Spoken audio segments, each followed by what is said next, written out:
اسا قرآن دی توہین دیکھی برداشت کرتے، قرآن دی بے حرمتی دیکھی برداشت کرتے، قرآن ساڑھے سامنے نصیحتیں کیتا گیا برداشت کرتے، لیکن وہ فاروق اعظم سن حضور دی بارگاہ جی یہودی اور منافق آیا. منافق کیسی مسلمان سی، حضور دی بارگاہ حاضر ہوئے، میرے آقا اگے معاملہ پیش کیتا گیا کہ حضور حق فیصلہ کیتا یہودی دے حق میں. منافق مسلمان مطمئن نہیں، حضرت فاروق اعظم کو آئے، حضرت ابوبکر صدیق کو ہو کے حضرت فاروق اعظم کو آئے اور اگر کہ یہ فیصلہ جب میں مطمئن نہ تو یہودی آقا حضرت فاروق اعظم نو کہ یہ فیصلہ تھوڑے نبی بھی کیتا، حضرت ابوبکر صدیق بھی کیتا، اے مسلمان منافق مطمئن نہیں.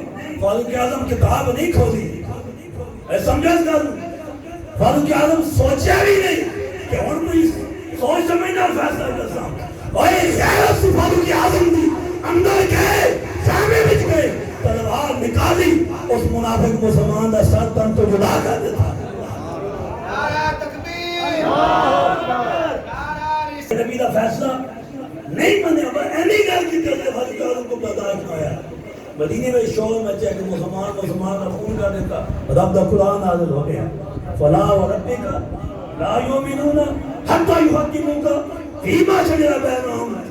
تیرے رب کی قسم یہ اس وقت تک مومن ہو ہی نہیں سکتے. قرآن کی آیت پڑھتا پیا، یہ اس وقت تک مومن نہیں ہو سکتے جدوں تک اے نبی جڑی گل تسی آکھو اس کو دلوں نہ من سن، جڑا فیصلہ تسی دسو من لے سن دے مومن ہو جا سن. گل ہوں تھوڑے کہ میرا ایک سوال ہے، ایہی میں گل لے کے آنا چاہتا.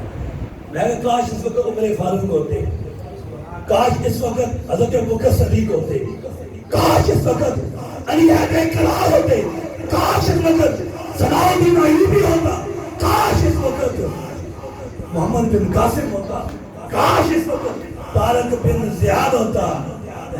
پھر اے کافروں کی ضرورت نہیں سی.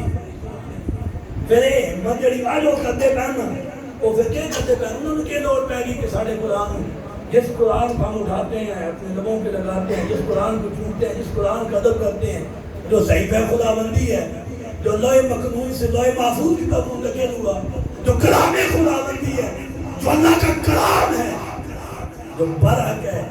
کتاب ہماری ہو تو اس کو کوئی نظر آتش کر دے، کتاب مجید و قرآن پاک ہو تو یہ ہمت کس وجہ سے ہوئی؟ اس کی جو بنیادی وجہ ہے وہ ہمارے اعمال ہیں، وہ ہمارے اعمال ہیں.